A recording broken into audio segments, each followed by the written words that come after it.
I want to advance 5 factors responsible for lifting in the kingdom. Number 1 is the heart posture. When Samuel came into the house of Jesse, he made a statement. Jesse brought Eliab, his first son. The guy had stature. You know, there are people that look like kings. When you see them, you say, my God. See, there are people that when they come around you, they coordinate. Even the prophet, when he saw Eliab, he said, surely a prophet whose power is precision and discernment. When he saw Eliab, he said, surely, without doubt, this is the Lord's anointed. And God said, I've refused him. I don't see how men see. He said, men look on the outward. He said, but I, the Lord, I check the heart of man. What makes men rise in this kingdom is the quality of their heart. If your heart is wrong, sir, you are not a candidate for lifting. 1 Samuel 16 verse 6. And it came to pass when they were come that he looked on Eliab and said, surely the Lord's anointed is before him. And here God's reply. But the Lord said unto Samuel, look not on his countenance, look not on his height, the height of his stature. Don't look at that, because I have refused him. Countenance correct, stature correct, heart wrong. Heart was more important than countenance. You see some people, they have all the physical glory, but their heart is evil. I have refused him. For the Lord seeth not as man seeth. For man look on the outward appearance, but the Lord looks on the heart. So if this guy's heart was right, probably Jesus would have been the king in the order of Eliab. But unfortunately, the heart was wrong. See, one of the prayers you must learn to pray is, God, help my heart. He said, I, the Lord, I search the heart. Jeremiah 17 verse 10. I search the reins to give to every man as his way should be. God does not give to men based on their appearance. He gives to men based on their heart. And I will show you some of the critical things wrong with the heart. Psalm 24, you read from verse 3. You will see what is wrong with the heart of many people. He said, who shall ascend into the hill of the Lord? Who shall stand in his holy place? Who are the men God lives in his realm? Look at them. He that had a clean hands. Number 2, he that has a pure heart.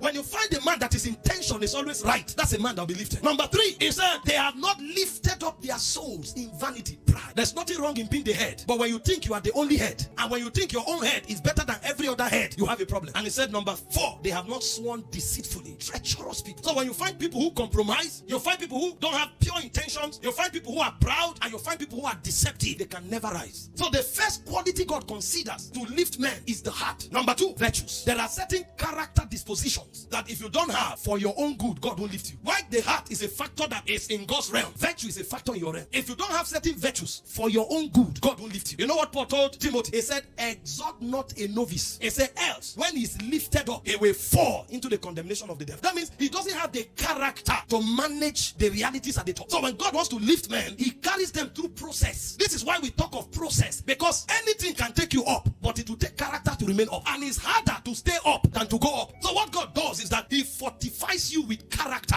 and virtue, so that you don't appear like a shooting star and disappear overnight. Now let me show you a few virtues that are high essentials in the equation of rising. Number 1 is humility. In 1 Peter 5 verse 6, it said, humble yourselves therefore under the mighty hand of God, that he may exhort you in due time. In James 4:7, it said, when the man is proud, it's not Satan that fights him. In fact, Satan tries to lift proud men so that he will make a mess with their manifestation. So he said, when the man is proud, God is the one who resists him. James 4:7, God resisted the proud, but he giveth more grace to the humble. So when you want to rise, one virtue you can never undermine is the virtue of humility. Number 2, virtue God can never overlook is faithfulness and diligence. In Luke chapter 16 verse 10 and 12, the Bible told us it was raw. It said, he that is faithful in that which is least is also faithful in much. He that is unjust in that which is least is unjust in that which is much. Verse 12, it says, if you are not faithful in another man's business, who will give you your own? In Proverbs 22:29, it says, seest thou a man diligent in his business? It said, that one, not every other man, that one will stand before king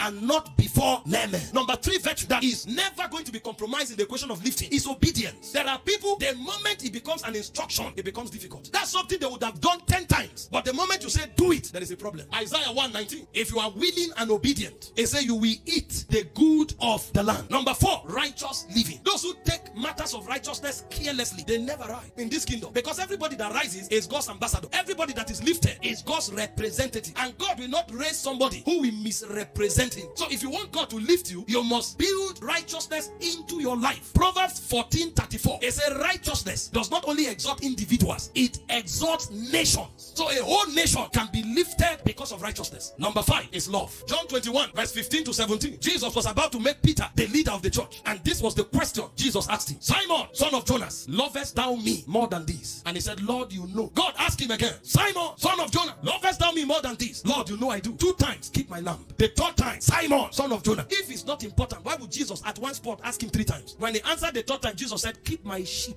Keep my lamb, keep my sheep. You know why you will not change your mind? It's because you love Jesus. The second precursor for living lifting in the kingdom are virtues. Number 3, precursor of lifting in the kingdom is encounters. Nobody rises in this kingdom without encounters. Some may be spectacular, others may not be, but you must have a spiritual encounter. I have studied the Bible, I've read the stories of men. Very few of them rose without encounters. You must have an encounter, either with the word, or with one who represents God, or with the Lord himself, or with an angelic entity, but something spiritual must happen for you to be lifted.